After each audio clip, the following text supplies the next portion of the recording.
Everyone, hope you are doing extremely well. So, you are once again welcome back to the channel, and we are back again with another lecture on our binary search tree playlist.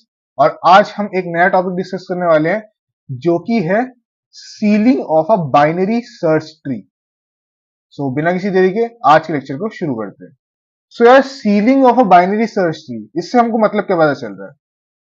देखो, ceiling का मतलब इस concept में ceiling का मतलब ये है कि जो मेरे पास सपोज मेरे पास ये की एलिमेंट दिया हुआ है, इससे जस्ट बड़ी कौन सी वैल्यू हो सकती है।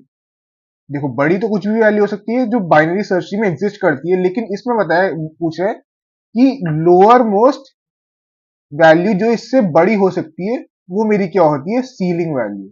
अगर ये वाला जो की एलिमेंट है इस बाइनरी सर्च ट्री में एग्जिस्ट नहीं करता, लेकिन अगर बाइनरी सर्च ट्री में ये वाला की एलिमेंट एग्जिस्ट करता है, तो उस केस में मेरी सीलिंग वैल्यू जो होती है वो इस की एलिमेंट के ही बराबर हो जाती है। क्या बोला मैंने, समझ नहीं आया होगा, देखते हैं ध्यान से। सो देखो, मेरे पास यहाँ पे एक बाइनरी सर्च ट्री गिवन है, ठीक है। मेरे पास एक बाइनरी सर्च ट्री गिवन है, और मैं क्या बोल रहा हूँ, मेरे को क्या फाइंड आउट करना है इसके अंदर, जो की एलिमेंट है 8, इसकी सीलिंग वैल्यू, ठीक है। सो कैसे फाइंड आउट कर सकते हैं? सबसे पहला स्टेप क्या होगा, सबसे पहला स्टेप मेरे को इस की एलिमेंट के लिए सर्च परफॉर्म करना होगा कि ये ऑलरेडी एग्जिस्ट करता है इस बाइनरी सर्च ट्री के अंदर या नहीं। ठीक है, अपन ने सर्च स्टार्ट करा, तो जैसा कि हमको पता है जो 8 है वो 10 से छोटा है, इसका मतलब इसके लेफ्ट सब ट्री में एग्जिस्ट कर रहा होगा वो, है ना। ठीक है, तो मैं लेफ्ट में आया। अब मैंने देखा की एलिमेंट जो है यहाँ पे 5, 5 से बड़ा है, ठीक है। 5 से बड़ा है, इसका मतलब इसके राइट में एग्जिस्ट कर रहा होगा, है ना। अब मैं राइट में गया, देन 6 मैंने देखा, ठीक है। अब जैसे ही मैंने 6 देखा, तो क्या 6 से जो की एलिमेंट है वो बड़ा है? हमको पता है बड़ा है, ठीक है। सो इसका मतलब मैं इसके राइट में जाऊंगा, बट राइट में देखा तो मैंने यहाँ पे 9 एग्जिस्ट कर रहा है, 8 एग्जिस्ट ही नहीं कर रहा। इसका मतलब ये बाइनरी सर्च ट्री के अंदर अभी ये वाला की एलिमेंट एग्जिस्ट नहीं कर रहा। अब अगर ये वाला की एलिमेंट जो है बाइनरी सर्च ट्री के अंदर एग्जिस्ट नहीं कर रहा, तो इसका मतलब मैं सीलिंग वैल्यू जो होगी वो होगी इसकी 8 से या तो इक्वल हो सकती थी या इससे बड़ी होगी इसकी सील वैल्यू, ठीक है। तो ऑब्वियस सी बात है, हमको नहीं मिला, तो इसका मतलब जो स्टील वैल्यू है इससे बड़ी होने वाली है ना। अब बड़ी कितनी बड़ी, जस्ट एक बड़ी, मतलब जितने कम हो सकता है, हाँ बड़ी, उस उतनी मेरे को वैल्यू चाहिए। जैसे इस अगर इस बाइनरी सर्च ट्री में बात करूं, इस बाइनरी सर्च ट्री के अंदर 8 से जस्ट बड़ा नोड कौन सा है? तो ध्यान से देखेंगे हमको हमको दिखेगा 9। देखो 9 जो है ये 8 से जस्ट बड़ा है कि नहीं? ठीक है भैया। तो इसका मतलब जो इसकी सील वैल्यू हो जाएगी वो क्या हो जाएगी, 9। बात समझ आ गई? मेरे को एक ऐसा एलिमेंट ढूंढना है, ठीक है, मतलब मेरे को एक ऐसा नोड ढूंढना है जो बाइनरी सर्च ट्री में हो, जिसकी वैल्यू की एलिमेंट है वो जस्ट बड़ी हो, मतलब ज्यादा बड़ी भी ना हो, लेकिन एकदम बहुत पास हो की एलिमेंट से। ठीक है, ठीक है भैया। अब सपोज मेरे पास कोई एक की एलिमेंट है, ठीक है, मेरे पास कोई की एलिमेंट ढूंढना है जिसकी वैल्यू है अभी 11, ठीक है। सो मैं सर्च सबसे पहले तो वही सर्च परफॉर्म करेंगे अपन, ठीक है। मैंने सर्च परफॉर्म करना स्टार्ट करा, जो 11 है मेरे को पता है 10 से बड़ा है, इसका मतलब राइट सब ट्री में एग्जिस्ट करेगा, ठीक है। मैं 13 पर आया। अब 1 सेकंड मैंने देखा 13 से 11 छोटा है, तो इसका मतलब इसके लेफ्ट में एग्जिस्ट करेगा। तो मैंने जैसे ही मैं लेफ्ट में आया, मेरे को अपना की एलिमेंट जो है 11 मिल गया। अगर मेरे को अपना की एलिमेंट मिल गया तो उस केस में मैंने क्या बताया, उस केस में मैंने तुमको बताया कि मेरी जो सील वैल्यू होगी वो मेरी की एलिमेंट की, जो मेरे को फाइंड आउट कर जिसका सील वैल्यू निकाला था, उसके बराबर हो जाएगा। तो इस केस के अंदर मेरी सील वैल्यू कितनी आ जाएगी? इस केस के अंदर मेरी सील वैल्यू आ जाएगी 11 इटसेल्फ। आई होप तुमको बातें सारी समझ आ गई होंगी, ठीक है। अब सपोज एक और एग्जांपल लेते हैं। अब एग्जांपल क्या लेता हूं मैं, अगर मेरे को, सो आई होप तुमको सारी बातें समझ आ गई होगी अब तक। अगर सारी बात समझ आ गई तो एक और एग्जांपल लेते हैं। अब मैं क्या ले रहा हूँ, अब मैं अगर मैं ले रहा हूँ कि अगर मेरा की एलिमेंट 12 हो गया, सो अब मेरे को क्या फाइंड आउट करना है, सील वैल्यू। सेम स्टेप रहेगा प्रोसीजर। सबसे पहले क्या करेंगे, सर्च परफॉर्म करेंगे 12 के लिए। सो जैसे कि पता है कि जो 10 है, 12 जो है वो इससे बड़ा होने वाला है ना, तो इसका मतलब राइट सब ट्री में एग्जिस्ट करेगा, ठीक है।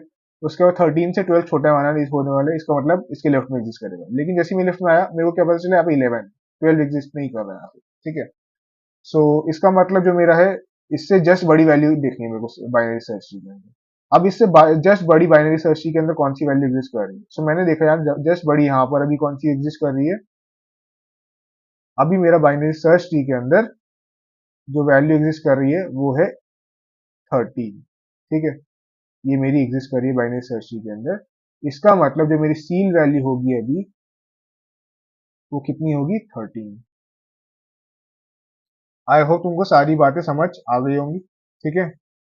सो अगर बात समझ आ गई है, सो देखते हैं यार अब इसको सॉल्व कैसे कर सकते हैं इस क्वेश्चन को, मतलब इसका अप्रोच कैसे रहने वाला है इस क्वेश्चन को सॉल्व करने में, ठीक है। सो देखते हैं यार अप्रोच क्या रहने वाला है इस क्वेश्चन का। सो देखो यार मैं क्या करता हूँ, मैंने क्या करा, एक मैंने लिया है यहाँ पर अपनी, जो मेरे को सपोज मेरे को की जो फाइंड आउट करना है, ठीक है, मेरे को क्या करना है, जो मेरे को सील वैल्यू फाइंड आउट करनी है वो मेरे को करनी है, अभी किसकी करनी है, सपोज मेरे को 8 की करनी है सील वैल्यू फाइंड आउट, ठीक है, ये मेरा क्वेश्चन हो गया। अप्रोच क्या रहने वाली है, सबसे पहले मैं क्या करूंगा, अपनी सील वैल्यू जो है यहाँ पर किसी भी एक रैंडम इंटीजर से इनिशियलाइज करूंगा। सपोज मैंने -1 से इनिशियलाइज कर ली, तुम किसी और से भी कर सकते हो, ठीक है, ठीक है। उसके बाद मैं आया अपने यार एक पॉइंटर रखा मैंने नोड पर, ठीक है। अब मैं कंपेयर करना स्टार्ट करूंगा ये देखो, ठीक है। मैंने बोला जो 10 है क्या वो सील वैल्यू के बराबर है, नहीं बराबर है। इसका मतलब तो अगला स्टेप क्या होगा, अब मैं कंपेयर करूंगा कि वो छोटी है या बड़ी है। सो जो 10 है वो सील वैल्यू से छोटी है या बड़ी है, हमको पता है बड़ा है। इसका मतलब जो सील वैल्यू है कहीं ना कहीं वो लेफ्ट सब ट्री में एग्जिस्ट कर रही होगी, मतलब उससे जो सील वैल्यू है ना, ठीक है। और अगर इससे वैल्यू सील वैल्यू बड़ी है, इसका मतलब यार ये जो है ये पॉसिबली ये भी सील वैल्यू हो सकती है ना। हम इसको भी इग्नोर नहीं कर सकते क्योंकि हमको पता है कि सील वैल्यू हमसे जो की एलिमेंट है उससे जस्ट बड़ी हो सकती है, तो 10 भी उससे बड़ा हो सकता है, मतलब इसकी वैल्यू भी सील वैल्यू के बराबर हो सकती है। सो मैं क्या करता हूँ, अब सील वैल्यू को यहाँ से इंक्रीमेंट करके 10 कर देता हूँ। सॉरी, ये तो मेरा क्वेश्चन ही था, ठीक है, ये तो मेरा क्वेश्चन ही है। सील वैल्यू तो -1, इसको अब इंक्रीमेंट करके 10 कर देता हूँ, ठीक है, ठीक है। अब मैं इसके लेफ्ट में, ऑब्वियसली बात है, अब सी इसके और क्लोजेस्ट चाहिए, सो इसका मतलब जो उसकी वैल्यू 10 से छोटी होनी चाहिए, है ना। सो वो तो लेफ्ट में एग्जिस्ट करेगी, मैं 5 पर आया।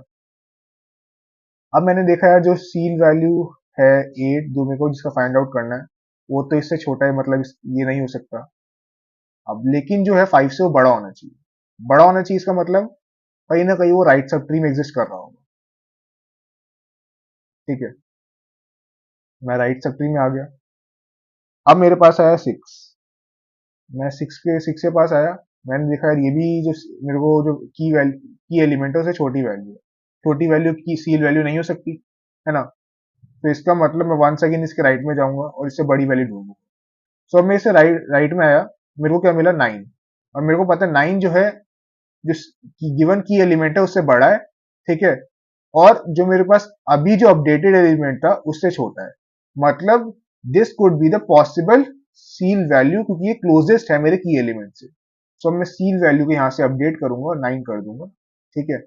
और इसके बाद तो मेरे को कुछ राइट में तो देखो मिल नहीं सकता, है ना, क्योंकि ये तो और बढ़ता जाएगा वैल्यू सारी मेरी जो की एलिमेंट था, और लेफ्ट में सारी से छोटी वैल्यू है। इसका मतलब जो मेरा सील वैल्यू है वो है 9, ठीक है। तो यही मेरा क्या हो गया आंसर। आसान सा था ना एकदम, कुछ दिक्कत नहीं आई, ठीक है। एक बार अगर फिर भी दिक्कत आए तो एक बार वापस वीडियो को 1.5x में देखना, सारी चीजें समझ आ जाएगी, ठीक।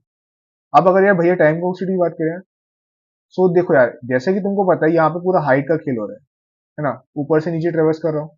और मेरे को पता है कि बाइनरी सर्च में हाइट किस निकालते थे, order of log two n, है ना। सो टाइम को कॉम्प्लेक्सिटी कितनी आ जाएगी, ऑर्डर ऑफ लॉग एन, बस, और कुछ नहीं करना था, बस ये हो गया मेरे पास। अब ये पार्ट हो गया तो क्या किस पे जाते हैं, अब कोड पार्ट समझ लेते हैं इसको। तो देखो यार मैंने कोड ऑलरेडी लिख के रखा है, ठीक है। सबसे पहले मैंने क्या करा, जैसे कि मैंने तुमको बताया, मैंने सील की वैल्यू थी, मैंने उसको -1 से इनिशियलाइज करा, ठीक है। तुम चाहो तो किसी और वैल्यू से भी इनिशियलाइज कर सकते हो, उससे कोई फर्क नहीं पड़ने वाला, ठीक है। उसके बाद मैंने क्या करा, अपना एक लूप चलाई, किसके लिए, कि अगर जो मेरा की एलिमेंट है ऑलरेडी अगर बाइनरी ट्री में एग्जिस्ट कर रहा है, ठीक है।